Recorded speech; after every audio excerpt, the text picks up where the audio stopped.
Good morning everyone. तो आज हम लोग सप्लाई करेंगे, ठीक है। सप्लाई जो आपका टॉपिक है, डिमांड हम लोग ने कल कर दिया था और आज हम लोग सप्लाई करेंगे। तो ये वीडियो का जो पार्ट है वो पार्ट 2 में कराने जा रहा हूँ। पार्ट 1 जिन्होंने नहीं देखा है तो बेल आइकन के पास आपको आई बटन दिख रहा होगा ऊपर में, वहाँ जाके आप देख सकते हैं पहले पार्ट 1 जिसमें मैंने डिमांड को बताया है। और आज की वीडियो में हम लोग सप्लाई चेन की बात करेंगे। सप्लाई क्या होता है, नॉट सप्लाई चेन, मतलब सप्लाई की बात करेंगे जो इकोनॉमिक्स का पार्ट है। तो अपने इकोनॉमिक्स सीरीज को प्यारा सा कंटिन्यू देते हुए आज हम लोग सप्लाई टॉपिक को स्टार्ट करते हैं। देखिए, कल हम लोग ने डिमांड में पढ़ा था कि जब भी प्राइस फॉल होगा तो डिमांड बढ़ जाएगी और जब प्राइस बढ़ जाएगा तो डिमांड कम हो जाएगी। लेकिन सप्लाई में उसका उल्टा होता है। उल्टा क्या होता है, मैं बेसिकली आपको बात समझाता हूँ, ठीक है। मान लेते हैं कि आप एक दुकानदार हैं, ठीक है, दुकानदार हैं और आपको पता चले कि आपको आप दुकान खोले हो, मान लेते हैं किस चीज की, समोसे बनाने की, ठीक है। आजकल समोसा पे तो काफी चर्चा चल रहा है, सांसद तक समोसा में चर्चा पहुंच चुका है। तो आपने समोसा बनाने की दुकान खोली, तो आप समोसा जो एक समोसा का जो आप बेच पा रहे हो तो वो बेच पा रहे हो 10 रुपए में, ठीक है। और जब आपको पता चले कि अब आपका समोसा 15 रुपए में बेचेगा तो आप ज्यादा बेचोगे कि कम बेचोगे? ऑफकोर्स बात है, ज्यादा बेचोगे, क्योंकि पहले जो समोसा का आपको 10 रुपए मिल रहा था, अगर उसी समोसा का आपको 15 रुपए मिलने लगे तो आप ज्यादा बेचना पसंद करोगे। आप और लोगों को हायर करोगे और समोसा बनवाओगे और गैस चूल्हा को आगे बढ़वाओगे। तो इससे क्या होगा, आपका प्राइस के साथ पॉजिटिव रिलेशन है। जितना ज्यादा कीमत उतना ज्यादा सेल। तो सप्लाई का मतलब होता है कि जब भी गुड्स की हम बात करें या फिर सर्विसेज की बात करें तो सेलर के पास तो सबसे पहले इच्छा होनी चाहिए। देखिए, इच्छा सबसे कॉमन चीज है। कोई भी कार्य करने की इच्छा होनी चाहिए। चाहे आप यूपीएससी की तैयारी करें तो आपकी एक इच्छा होनी चाहिए कि आप तैयारी करना भी चाहते हैं या नहीं, या फिर किसी दबाव में कर रहे हैं या आप ऐसे ही मन कर गया। तो पहले विलिंग होना चाहिए and able to sell. Able to sell का मतलब है यहाँ पे कि जो प्राइस उसे मिल रहा है क्या उस पर वो सेल करने के लिए रेडी है। मान लेते हैं कि उसकी जो इनपुट आ रही है, कॉस्ट इनपुट आ रही है, वो आ रही है एक समोसे पे 8 रुपए, लेकिन वो बेच रहा है 7 रुपए में, तो घाटे में बेच रहा है, या फिर 8 रुपए में। तो ऐसा टाइम में क्या होता है कि केवल वो कॉस्ट को रिकवर कर पा रहा है। अब हो सकता है कि उस समोसा का उसको 10 रुपए मिले या 12 रुपए मिले तो वो बेचेगा। अब मानिए उसको उसका 8 रुपए कॉस्ट ही रिकवर ना हो तो क्या वो बेचेगा? नहीं बेचेगा। तो यहाँ पे प्राइस का गिरने का मतलब क्या होगा कि सेलर नाराज हो जाएगा। सेलर को पसंद नहीं आएगा कि प्राइस गिरे। सेलर चाहेगा हमेशा प्राइस उठे और उसको ज्यादा से ज्यादा मुनाफा हो सके। इसलिए able to sell off at a certain price, एक सर्टेन प्राइस पर वो सेल करने के लिए भी उसको ताकत होना चाहिए कि हम इस दाम पे रेडी हैं सेल करने के लिए। उसके पास इच्छा होनी चाहिए। और टाइम पीरियड तो बहुत इंपॉर्टेंट फैक्टर है इन सबके बीच में। यानी अगर उसको उस समय के लिए पसंद ना आए कि भैया हम अभी तो नहीं बेच सकते, लेकिन भविष्य में हो सकता है कि चीजें महंगी बढ़ेगी। अभी जैसे टैरिफ लगा दिया ट्रंप ने 25% भारत के ऊपर में, तो अब किसी सेलर को लगेगा कि हाँ चीजों के दाम बढ़ सकते हैं तो अब मैं बेचूंगा। तो ऐसा टाइम में सप्लाई कॉन्सेप्ट काम नहीं करता। वो काम करेगा सर्टेन पीरियड ऑफ टाइम में। जैसे अगर आपने पहले बात की थी लेकिन आप वेट कर रहे थे टैरिफ आने का, तो आप एक सप्लायर नहीं कहला सकते। अगर आपने स्टार्टिंग में ही कर दिया वो काम तो आप सप्लाई कॉन्सेप्ट को फॉलो कर रहे हो। आया समझ में? तो सप्लाई का मतलब होता है दोस्तों कि किसी गुड्स या सर्विस को एक सेलर के पास पहले विलिंग होना चाहिए, उसकी इच्छा होनी चाहिए उसको बेचने के लिए, और साथ ही साथ उसका एबल होना चाहिए, यानी उस सेल करने की उसकी ताकत होनी चाहिए एक सर्टेन पॉइंट ऑफ टाइम पर। ठीक है, तो आशा करता हूं आपको सप्लाई का मतलब समझ में आ गया है। तो सप्लाई हमेशा प्रोड्यूसर साइड से देखता है, जो डिमांड का हमेशा अपोजिट होता है। लॉ ऑफ सप्लाई की बात करें तो इसका कहना है कि अगर हम सारी चीजों को इक्वल रख देंगे, या कीपिंग ऑल थिंग कांस्टेंट का ही बात है यहाँ पर, तो जब प्राइस को हम बढ़ाएंगे तो हमारी जो क्वांटिटी सप्लाई है वो भी बढ़ जाएगा, और अगर हम प्राइस को घटाएंगे तो क्वांटिटी सप्लाई भी हमारा घट जाएगा। तो ये यहाँ पे आपको कैसा रिलेशन देखने को मिल रहा है? डायरेक्ट रिलेशन, और you can say positive relation. जैसे आप यहाँ देखोगे कि प्राइस पहले 50 रुपया था तो सेलर सप्लाई कर रहा था 2 किलो, अब 70 रुपया उसको मिलने लगा तो 4 किलो सप्लाई करने लगा, फिर 90 रुपया मिलने लगा तो 6 किलो सप्लाई करने लगा। तो जैसे जैसे प्राइस को यहाँ हम देख रहे हैं बढ़ते हुए ऊपर की तरफ, वैसे ही हमको यहाँ पे सप्लाई भी बढ़ते हुए दिख रहा है। यानी दोनों में कैसा रिलेशन है? एक तो डायरेक्ट रिलेशन है और दूसरा पॉजिटिव रिलेशन है, यानी दोनों चलेंगे तो साथ साथ चलेंगे। ओके, तो आशा करता हूं आपको समझ में आ गया होगा। जैसे टमाटर की अगर मान लेते हैं कि टमाटर का प्राइस बढ़ जाता है इस सीजन, मान लेते हैं 4 सीजन 5 सीजन जो भी है, सीजन के टाइम में मान लेते हैं कि फॉर एग्जांपल ले लीजिए कि अभी अगस्त चल रहा है, अगस्त 2025। तो अगस्त 2025 में किसी फार्मर को पता चले कि अगस्त में हर महीने वो नोटिस कर रहा है कि जो टमाटर की कीमत है वो बढ़ जाएगी। तो फार्मर क्या करेगा, और ज़्यादा नेक्स्ट सीजन के लिए रेडी हो जाएगा कि भैया अब तो इस बार अगर 10 किलो टमाटर मैंने रोपा था तो मैं 15 किलो रोपूंगा, मैं 5 किलो और रोपूंगा, तो क्या, ताकि मुझे और मुनाफा मिल सके। तो इससे क्या होता है, सप्लायर कोशिश करता है अपने सप्लाई को बढ़ाएं ताकि हमें जो कीमत मिल रहा है मुझसे ज़्यादा से ज़्यादा मुनाफा कमा सकें। तो सप्लाई कर्व कैसा होता है, ये अपवर्ड स्लोपिंग होता है, लेफ्ट से राइट तक जाता है और इसमें डायरेक्ट रिलेशन होता है। जैसे देखिए प्राइस से अगर P1 हो गया और क्वांटिटी Q1 था पहले, अब प्राइस P2 हो गया और क्वांटिटी भी बढ़ गई, तो हमको यहाँ कर्व कैसा दिख रहा है बनते हुए, पॉजिटिव रिलेशन। मैंने कल बताया ना कि अगर कोई चीज नीचे से ऊपर जाए तो पॉजिटिव रिलेशन, अगर कोई ऊपर से नीचे आए तो नेगेटिव रिलेशन। तो ये सप्लाई का कॉन्सेप्ट है। फैक्टर्स की बात करते हैं कि सप्लाई को कौन कौन सी चीजें अफेक्ट करेगी। तो पहला है प्राइस, ठीक है, अगर प्राइस ऑफ द प्रोडक्ट, मैंने बताया बेसिक चीज है, प्राइस पे ही सब कुछ खेला है।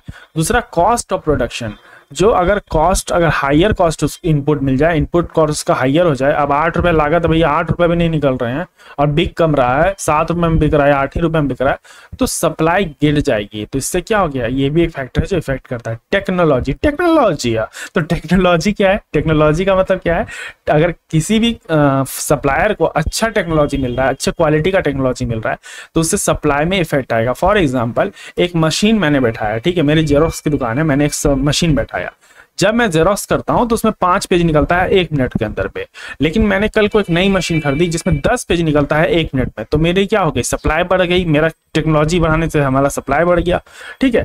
तो इसे आप टेक्नोलॉजी वाला से मीम से याद रखिएगा कि तीसरा इंपॉर्टेंट फैक्टर है टेक्नोलॉजी। फिर नंबर ऑफ सेलर, कॉम्पिटिटर्स कितने हैं आपके मार्केट में, ये भी मैटर करता है कि वो लोग भी क्या बेच रहे हैं, कितना प्राइस पे बेच रहे हैं, कितना ज्यादा बेच रहे हैं।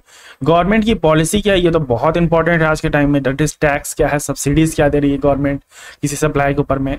या एक्सेप्शंस की बात करें तो प्राइस अगर हाई हो जाता है या राइजेस होता है तो फार्मर कुछ देर के लिए सप्लाई को होल्ड कर देते हैं ताकि दाम जो है नीचे गिरने का कोशिश हो सके या उनको अच्छा मुनाफा मिल सके। जैसे क्या होगा कि मान लेते हैं आप कोरोना के टाइम का एग्जांपल ले लीजिए कि सैनिटाइजर का सप्लाई था मार्केट में रुक गया था लॉकडाउन की वजह से, तो क्या हो गया, प्राइस राइज कर गया। अब सैनिटाइजर का प्राइस इतना राइज कर गया, एकदम लोग एकदम बोला अरे बाप रे सैनिटाइजर ही नहीं है तो भाई भगवान हो गया है।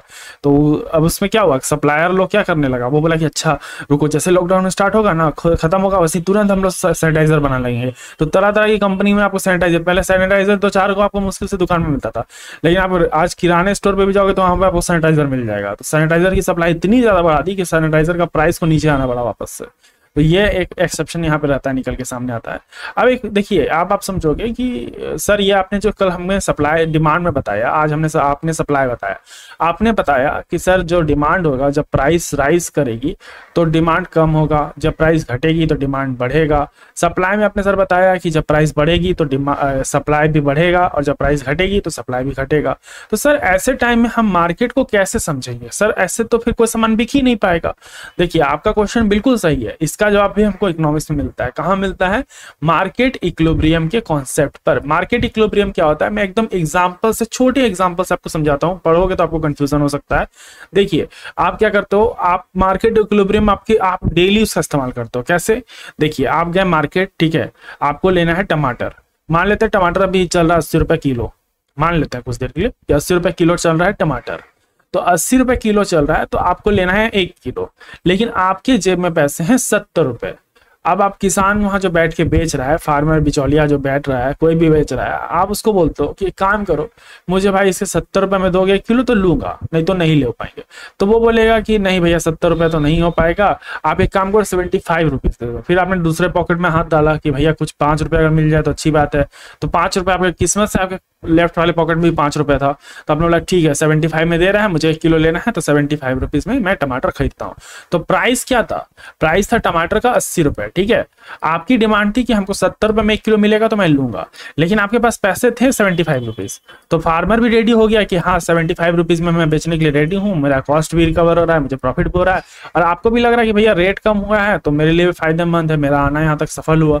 तो ये just 75 rupees is what, this is the market equilibrium. Clear, यानी आप मार्केट इक्विलिब्रियम का इस्तेमाल हर जगह हर समय करते हो, याद रखना इस चीज को। तो जब डिमांड और जो आपका सप्लाई है वो एक सर्टेन पॉइंट पर आकर रुक जाता है, उसे हम इक्विलिब्रियम प्राइस कहते हैं, ठीक है। यहाँ पे ना कोई सरप्लस होता है ना ही कोई शॉर्टेज होता है।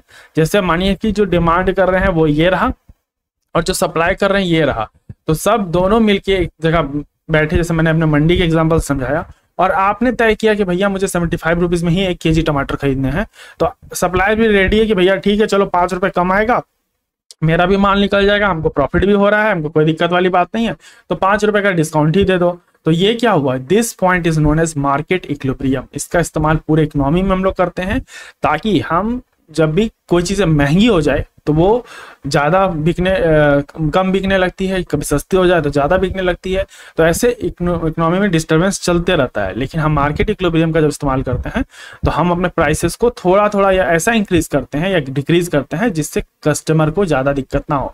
जैसे 30 रुपए वाली बिस्किट 32 रुपए में आने लगेगी, समझ रहे हैं ना, तो ये 2 रुपए बढ़ा दिया उसके ऊपर में, तो ज्यादा लोगों को जेब पे लोड नहीं आया 2 रुपए से। अब वही 30 वाली बिस्किट 60 रुपए में बिकने लगेगी, तो लोग खरीदेंगे? बिल्कुल नहीं खरीदेंगे, बोलेंगे भैया कोई और बिस्किट खाऊंगा कंपनी का, नहीं खाऊंगा बिस्किट छोड़ दूंगा, हेल्थ के लिए अच्छा नहीं है। तो this is like what, this is like कि हाँ, मार्केट इक्विलिब्रियम फैक्टर बहुत ज्यादा इंपॉर्टेंट है इकोनॉमिक्स के अंदर में, जो हर दिन आपके साथ कुछ ना कुछ नया करता है, कुछ ना कुछ आपको बताता है। तो आशा करता हूं आपको मार्केट इक्विलिब्रियम अच्छे तरीके से समझ में आ गया होगा। और आज ये वीडियो में हम लोगों ने डिमांड को भी रखा था, जो मैंने पार्ट 1 में डाला, सप्लाई के बारे में पढ़ लिया हम लोगों ने। तो सप्लाई और मार्केट इक्विलिब्रियम कॉन्सेप्ट को हम लोगों ने कंप्लीट कर लिया अपना। तो 2 पार्ट इसकी आई, 2 पार्ट में मैंने सप्लाई और डिमांड एंड सप्लाई को कंप्लीट कर दिया है। अब अपनी इकोनॉमिक्स की नेक्स्ट टॉपिक पे पढ़ेंगे, और ये पूरी सीरीज इकोनॉमिक्स की बहुत ही ज्यादा मेहनत लग रही है बनाने में, बहुत ही ज्यादा इस कंटेंट को बनाने में मेहनत लगता है कि आपको इतना ईजी वे में समझाया जाए, क्योंकि इकोनॉमिक्स एक बहुत ही टफ पेपर है। बहुत लोग इसमें कंफ्यूज करते हैं। I am from commerce background, मैं जानता हूँ कि एक कॉमर्स बैकग्राउंड का स्टूडेंट के लिए समझना ईजी हो सकता है, लेकिन कोई भी जो कॉमर्स बैकग्राउंड से नहीं है, साइंस बैकग्राउंड से है, उनके लिए इकोनॉमिक्स इज लाइक कि हाँ भैया क्या बातें कर रही हैं, मुझे समझ में नहीं आ रहा है। तो उनके लिए कैसे इजी हो जाए इकोनॉमिक्स, कैसे उनको अच्छे तरीके से कॉन्सेप्ट क्लियर हो जाए, इस बात को मैं ध्यान रखते हुए इस कंटेंट को बनाता हूँ। तो आशा करता हूँ आपको ये चीजें अच्छी लग रही होगी। अगर लग रही है यार, तो एक बार इस एफर्ट के लिए यार लाइक तो आप कर ही सकते हो ना। लाइक और आप सब्सक्राइब से ना आपको कोई पैसे लग रहे हैं ना कुछ हो रहा है, बस सब्सक्राइब करें यार, लाइक करें वीडियो को, चैनल को शेयर करें अपने दोस्तों के साथ, ताकि उन तक भी मेरी जानकारी पहुंच सके, ये इंपॉर्टेंट कॉन्सेप्ट सब। तब तक के लिए रखें अपना ध्यान, मुझे दिया गया धन्यवाद। जय हिंद, जय भारत।